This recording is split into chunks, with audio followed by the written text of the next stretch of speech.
Well, seems as if Jasmine decided to come out to give her own response on everything that has been going on.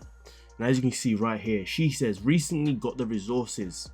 Well, I recently got the resources. I need to get an immigration lawyer and bring them to America. Them regarding her kids, her family. The fact that I'm not a citizen, and then puts in brackets, plus they weren't included in my visa petition.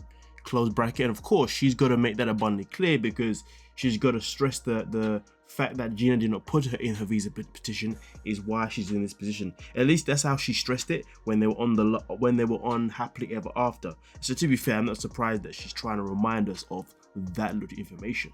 But anyway, we continue.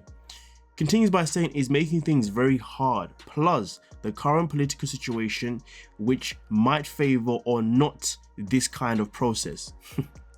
Damn. Okay, so we're using the current political situation. Interesting. But we continue. But if my kid's visa gets rejected, I'm immediately going back to Panama and I won't live in America anymore. I can't give any more details besides this because of contractual obligations. You know, I personally find it hard to take things that Jasmine says seriously. Because here's the thing, the more I read this, the more it's like you're just saying things. You're saying things without really saying things. And to be honest with you, the fact that she ended it by saying because of contractual obligations, this is why she can't say anymore. I'm sorry, but what does your contract with TLC got to do with you bringing your kids to America? Are they helping you bring your kids to America? Probably not, you know? Are you saying that maybe you're going to be a part of another season and there's going to be more conversation of you bringing your kids to America, and because of that, it's a top secret until the show reveals itself? I mean, okay, whatever. I mean, listen, to be honest with you, if she said I can't reveal anymore for legal purposes, I could run with that. You know, and don't get twisted. I'm not saying that we're in a position where she has to tell us anything regarding her situation with her family, but because it's something that was displayed so much on the show, well then this is why we're in the position where it's important for her to give us information that actually we can stand by and be like, okay, cool, we believe what you're saying. But to sit there and to talk about how you got an immigration lawyer to bring them to America, but then in the same breath, you also have to remind us that this is all Gino's fault because he didn't put your kids on the petition. And also on top of that, also then address the fact that there's a current political situation that may or may not be in your favor. Like, it's like you're just throwing excuses to why your kids haven't made it to America just yet. You know, because at the end of the day, we all cannot forget that, you know, she was definitely in the power, or at least in a position where she could have made sure Gino done his role. Now, that's not to take away that Gino let her down. That's not to take away the fact that Gino should have done his role. But here's the thing. She stressed more about him giving her money for her to change her body and for her to live in a nice place and for her to come to America. She stressed more about those things than she did about her kids. You see what I'm saying? The way I look at it is that, could she have done more to make sure that her kids were able to come to America with her? Well, yeah, she could have. And that could have been the fact that she could have sat there every single day, every single moment that she spent talking to Gino and saying to him, listen, don't worry about money for me to live somewhere. Don't worry about money that I need to change my whole appearance. Let's just worry about making sure that we got enough money that my kids can come with me, okay? And then every day reminding him, or every day being on him, like, okay, so with the visa process, are my kids on it? These are the things that she just stresses on a continuous basis. And if at any point she felt like Gino was not taking her seriously with these stresses, she could have been like, you know what? I can't be with you. I'd rather just stay here in Panama with my kids, and that's that. Because remember, she also says in this one that if my kids are rejected, she would immediately go back to Panama. Well, you could have avoided that situation by stressing this to Gino in the first place, and then trying to read whether he was going to do it or not, and then you could have chosen to stay in Panama in the first place. You see what I'm saying? But here's the thing though. Is it ideal for her to now be pregnant with a new child, right? With the possibility of now saying that I'm going back to Panama if things don't work out? Because the question is Matt going to come to Panama with you? If he doesn't come with you, does that mean you're now going to become a single mother to another child? Which isn't necessarily a bad thing, but it just basically shows that her actions are not good actions. Because you've now made an action where you've got pregnant with a guy not even knowing whether you can bring your kids to America or not.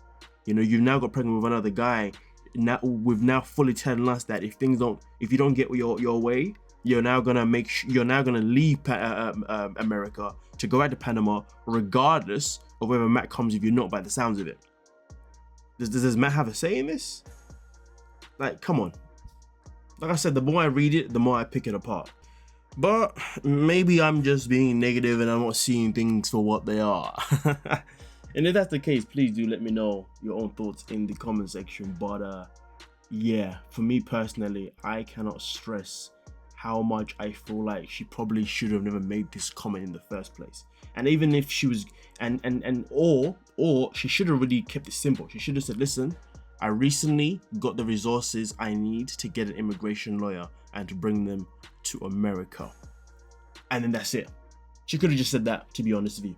You know what I mean? Or said that and then finished off with, I can't give any more details at this moment in time. That's it, due to legal actions, whatever. That's it. Simple. Leave it as that. But the fact that she had to add in this extra information where she has to pass blame on someone else is crazy to me. Because you see, when you're a parent, and anyone that's a mother in this world or a father in this world, or anyone that's a single parent, or even if you're not a single parent, right? Anyone that's a parent in general, okay? There is no way anyone who's a parent in general would put themselves in the position that she has put herself in, okay? Like, yo, I mean, you know, like how there's a lot of women that once they become mothers, their children is their world no matter what. Can somebody please tell me if they've ever experienced that energy from Jasmine? I have never ever sat there and watched this woman and said, you know what, her kids are her world. Never had that vibe in any shape or form. Please tell me, has anyone ever seen that? Anyone ever breathed that? Because I promise you now that there are plenty of single parents out there, mothers or fathers, that if they were put in a position where they met someone internationally, okay, they would make sure without a shadow of a doubt that there's no way they are leaving their country without their kids.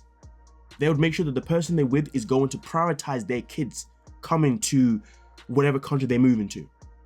When was that ever a priority out of her mouth, that my kids must come with me? Every season, all we heard was, Gino, you won't get me. Gino, you know, you're taking forever to bring me to America. And then once you came to America, oh, but what about my kids now? What? Passing the blame on Gino is not it. It's not it. It is not it. And that's not me defending the clown. F that dude. He's a waste of space. You know? But I'd be damned if she thinks it's okay to just pass the blame there. And then also on top of that, to also then, you know, ironically mention the current, you know, political situation. I'm sorry, but the current political situation didn't exist when you and Gino met. It didn't exist when you and Gino when Gino was applying for your visa. It didn't exist. It's only become a new thing right now. So how can you, something that is now new, has a part of your reasons? Like I said before, please somebody tell me at any point this woman gave you the vibes that her kids were her priority. If you can give me that example, maybe I'll start to change my view on how I see Jasmine's choices. You see what I'm saying? Go off again. Can't even remember. You know, didn't Pradas bring your kids to America, and now you got another kid coming, and now you got another kid coming. But also on top of that, if you can't bring your kids to America, you're not going to take that kid allegedly to Panama, regardless of whatever the baby father's going to want to say about that. What the hell is going on here? And let's not forget though, and this isn't to paint a picture on South American women, right? But let's not forget though, Jasmine is not the first one to take the jump from South America to America, and then kids have just been a distant memory. I mean, to be honest with you, Larissa is the worst one of them all. Absolutely the worst of the worst of them all when it comes to neglecting her kids. But hey, that's a whole other conversation. Let me know your thoughts down below in the comment section. Don't forget to like, subscribe, and of course, peace.